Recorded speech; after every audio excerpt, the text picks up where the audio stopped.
So there's a particular kind of exhaustion that doesn't come from failure. It comes from becoming exceptionally good at holding everything together. And I think a lot of people experience this quietly because from the outside, life looks successful. The career's working, the mortgage gets paid, you've built something meaningful, people respect you, you're capable, you're reliable, you're high functioning. But internally, success can start feeling strangely emotionally flat. Not because you've lost your ambition, not because you chose the wrong life, but because at some point achievement stopped feeling expansive and started feeling like something you had to continuously maintain. In today's episode, we're unpacking the nervous system patterns, subconscious safety contracts, and hyper-independence behaviours that can sit underneath high achievement, and why so many intelligent, capable people end up building successful lives that they don't fully have the capacity to experience while they're living them. We're talking about why the body can become conditioned to constant pressure and performance, why spaciousness feels surprisingly uncomfortable for many high performers, and why success can stop feeling nourishing when your nervous systems learn to attach safety, worth, and belonging to achievement. And most importantly, we're exploring what it looks like to recalibrate without burning your life down. Because there's a difference between accumulation and expansion. And I think this conversation's got the potential to change the way you think about success entirely. Let's get started, shall we? Welcome to Project Joyful, the podcast for health-centered leaders. Project Joyful is a space for conversations at the intersection of leadership, health, and lived experience. Here we explore what it means to lead in ways that honour your body, protect long-term capacity, and support a life that feels as good on the inside as it looks on the outside. This episode is part of the Biology of Leadership series. In this series, we explore leadership through your body, not as a performance to optimise or a mindset to fix, but as a biological experience shaped over time. Leadership doesn't just live in decisions, strategies, or roles. It lives in your nervous system and how responsibility is held and how reliability and care quietly organise your body long before you're consciously aware of it. These conversations are for leaders who are capable, trusted, and effective, and who are curious about how leadership is experienced internally, not just how it performs externally. There's nothing you need to do as you listen, no insight you need to apply. This is simply an invitation to understand what's been shaping your experience of leadership beneath the surface and what's become possible when biology becomes part of the conversation. Let's begin, shall we?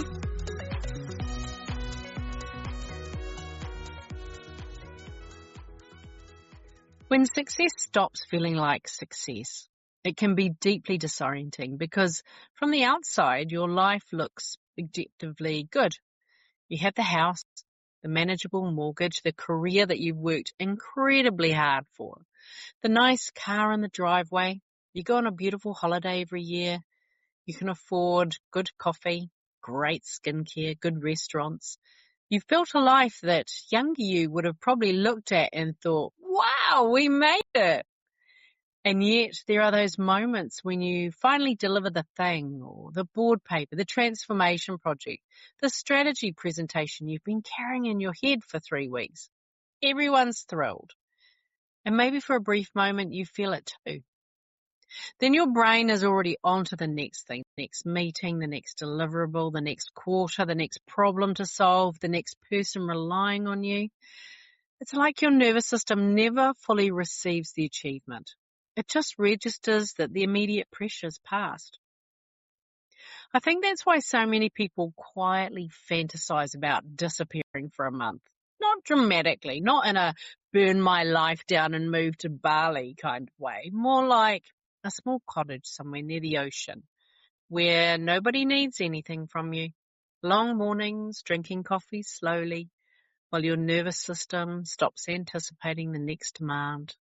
walking without needing to optimize it, reading books you'd normally don't have the bandwidth to finish, letting your shoulders soften, sleeping deeply, feeling what it's like to move through a day without constantly monitoring what's next, sitting outside at night, listening to the ocean without simultaneously mentally organizing your week.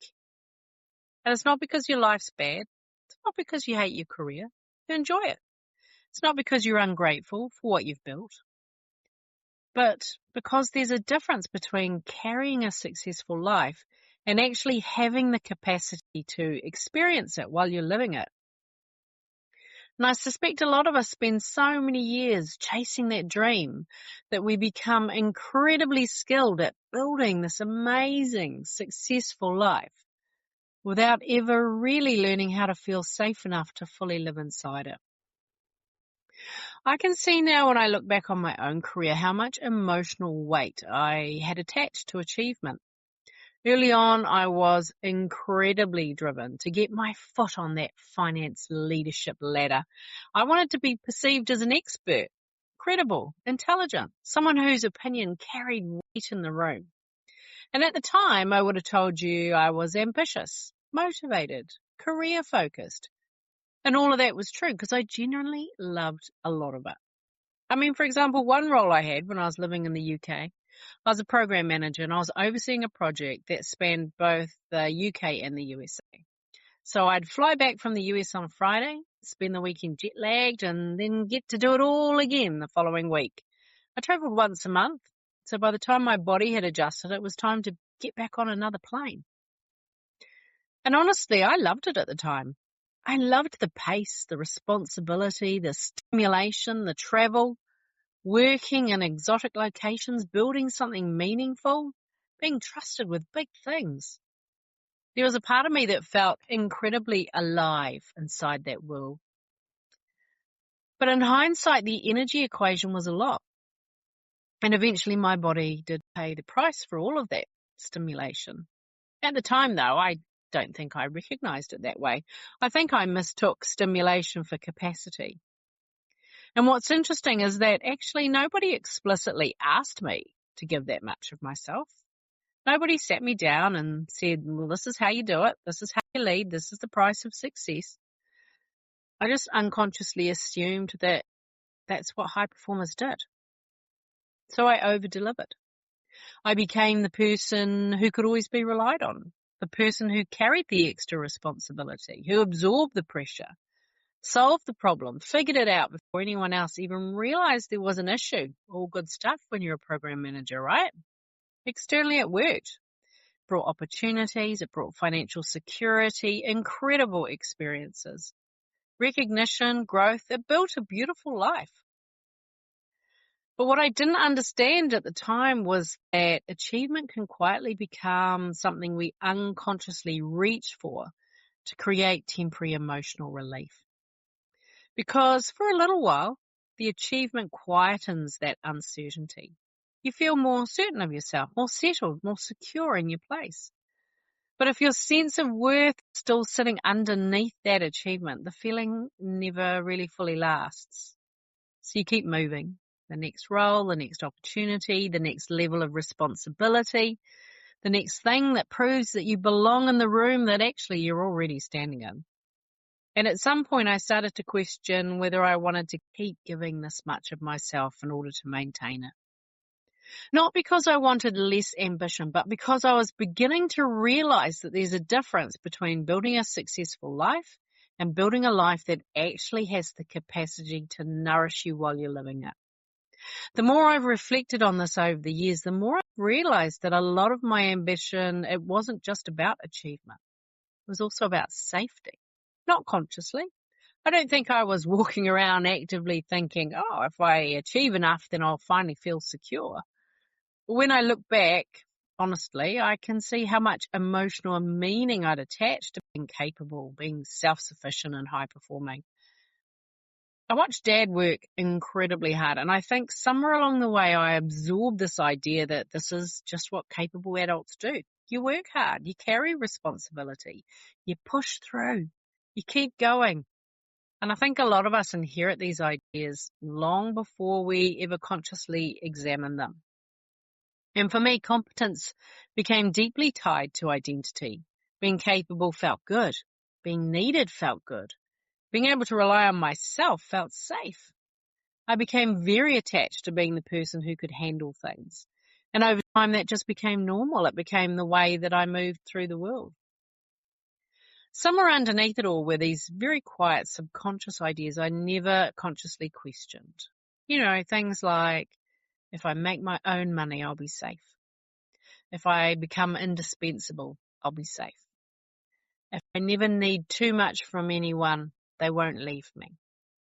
If I can carry everything myself, I'll be safe. If I achieve enough, nobody can take security away from me. And again, none of this is wrong. These patterns are often deeply adaptive. They help people build extraordinary lives. They create capable leaders, successful businesses, financial independence, beautiful opportunities. But I do think there comes a point where your nervous system starts asking a different question. Not just, can I achieve more, but how much of myself am I using to maintain this?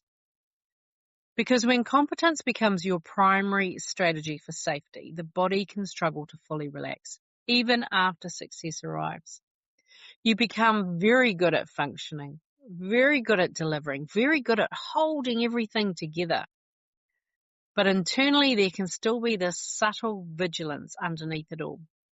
Like some part of you still preparing for the next thing that could destabilize the life that you've worked so hard to build. And this is where I think it becomes helpful to understand what's actually happening physiologically, because so many high-performing people assume that this is just a mindset issue or a motivation thing, when often it's much deeper than that. When the nervous system spends years associating achievement with safety or competence with belonging, productivity with self-worth, the body adapts to that environment.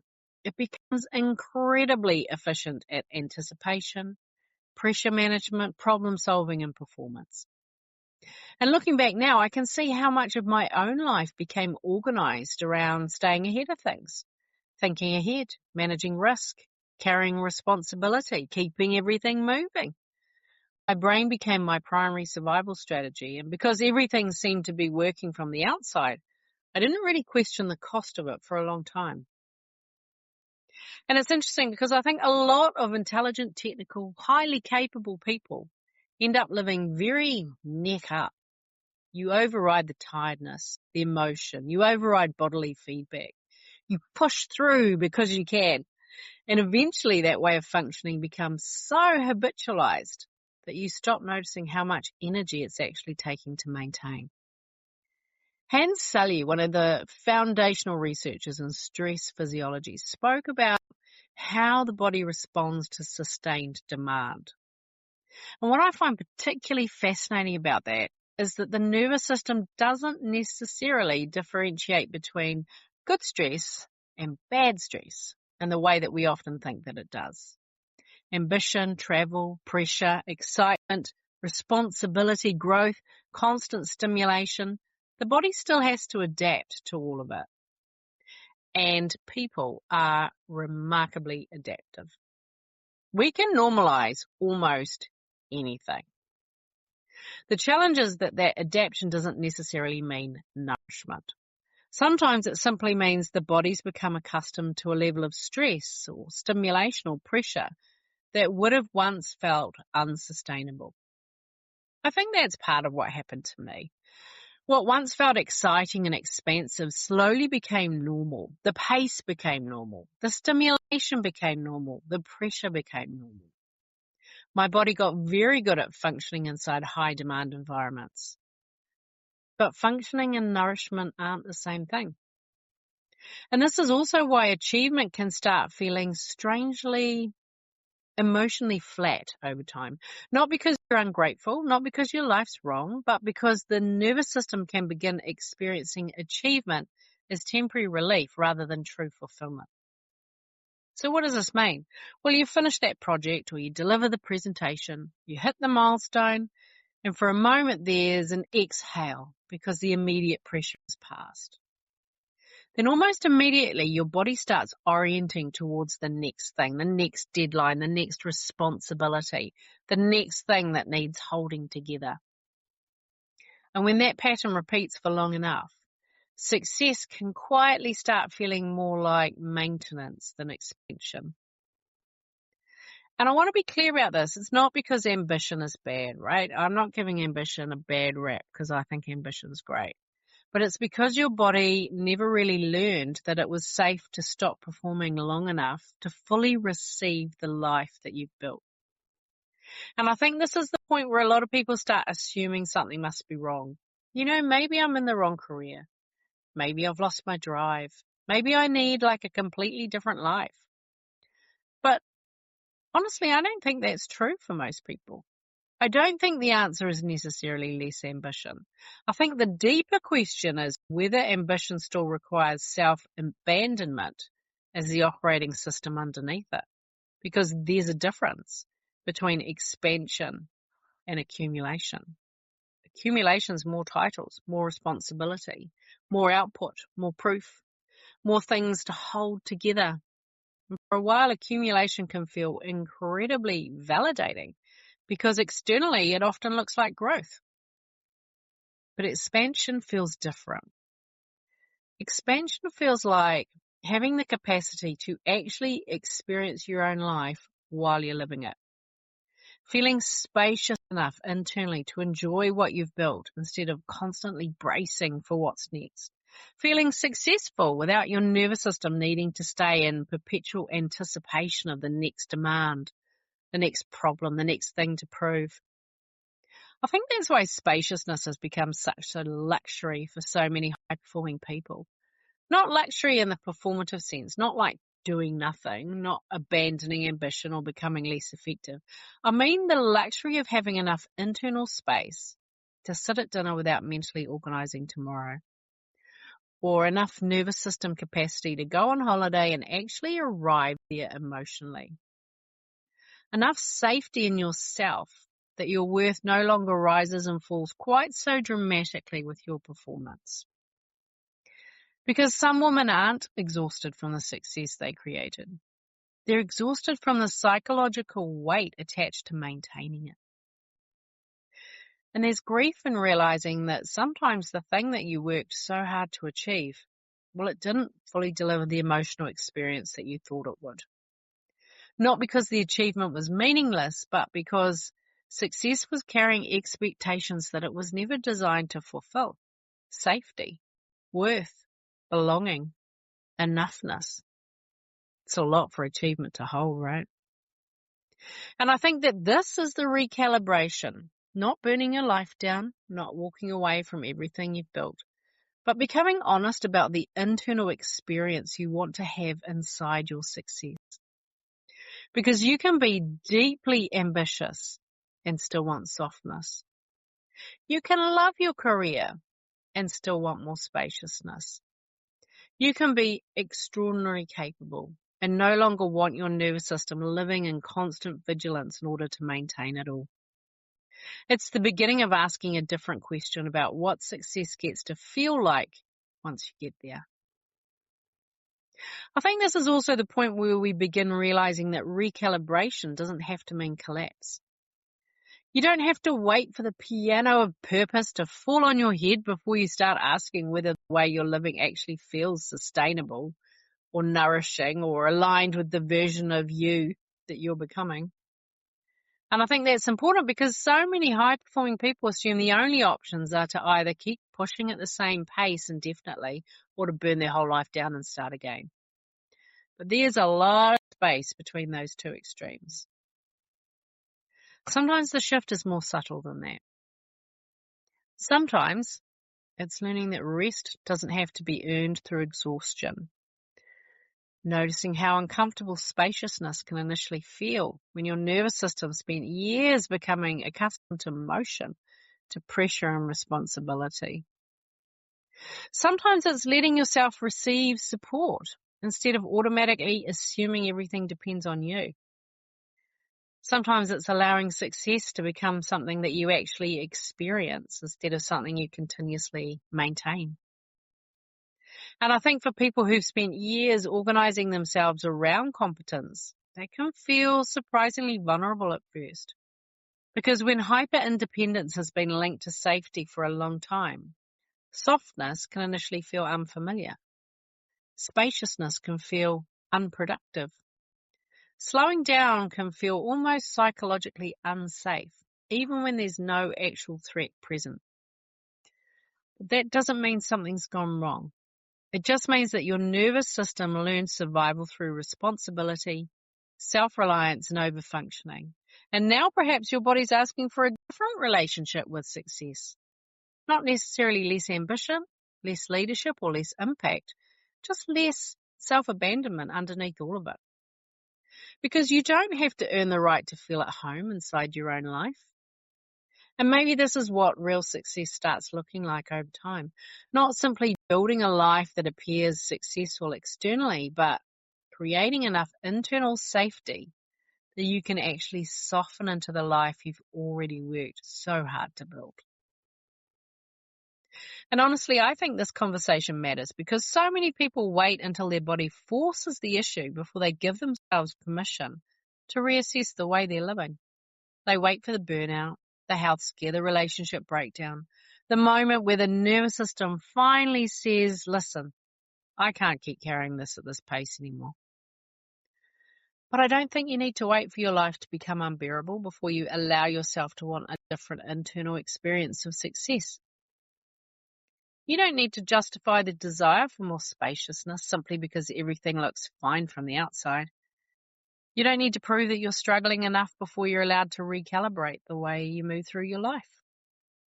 And physiologically, this makes sense, right? When the nervous system's spending less energy in chronic vigilance, anticipatory stress, and constant pressure management, more energy becomes available for higher cognitive functioning, for emotional regulation, creativity, connection, and recovery.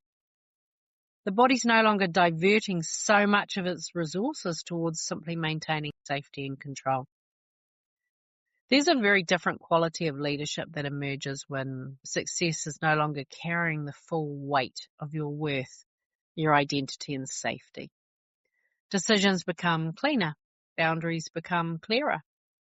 Your body isn't fighting you the whole time. There's more presence, more discernment, more capacity to think creatively instead of simply reacting to pressure. And perhaps most importantly, there's more room for joy. I think that's part of what Project Joyful's always been about. Not performative happiness, not forcing positivity into an overloaded nervous system, but helping people create lives where there's actually enough internal spaciousness to experience those moments of joy, connection, fulfillment, and aliveness while they're living them. Not someday, not once everything's perfect, not once you've finally achieved enough to exhale. Now. Because I think a lot of people secretly believe they'll finally be allowed to relax once they achieve enough. But for many high-performing people, the goalpost keeps moving because the nervous system's still linking safety to performance. And becoming aware of that pattern can be incredibly freeing because once you see it, you get to start consciously choosing a different relationship with ambition, with success, and with yourself. So here's the thing. You don't need to wait until everything falls apart before you give yourself permission to want a different internal experience of success. You don't need to justify the desire for more spaciousness simply because your life looks good on paper. You don't need to abandon ambition, become less capable, or walk away from everything you've built in order to start asking deeper questions about how you actually want your life to feel while you're living it. Because I think for many people, this isn't really about success stopping working. It's about reaching a point where your nervous system no longer wants to carry the full weight of your safety, your worth, your identity, and belonging through performance alone. And that awareness can become incredibly powerful because once you see the pattern, you get to make different choices, more conscious choices. Choices that allow ambition and well-being, leadership and spaciousness, success and joy to exist in the same life instead of feeling like opposites. You get to stop treating your nervous system like the cost of admission for the life that you want. And maybe that's the real invitation here, not to burn your life down, not to become a different person, but to begin creating a version of success that your body can actually live inside of sustainably. A version of success where you still get to be brilliant, ambitious, impactful, deeply fulfilled, without constantly feeling like you have to outrun yourself in order to keep it all together. And if you're beginning to realize that the version of success that you built no longer matches the internal experience you want to live inside of, well, perhaps this is the beginning of a different conversation. One where we explore what success gets to feel like when your nervous system no longer has to carry the full weight of your worth. And if that conversation feels relevant for where you are right now, you're always welcome to reach out to me. I'm sending you lots of love. Bye for now. Hey, thanks for listening to today's podcast. Can I ask you a favour? If our conversation spoke to you today, could you please take a moment to leave a 5-star review? Your review will help people discover this podcast, and together we can create a world where there's even more love and more laughter. And if you want to hear more from the Project Joyful podcast, just click the subscribe button. Bye for now.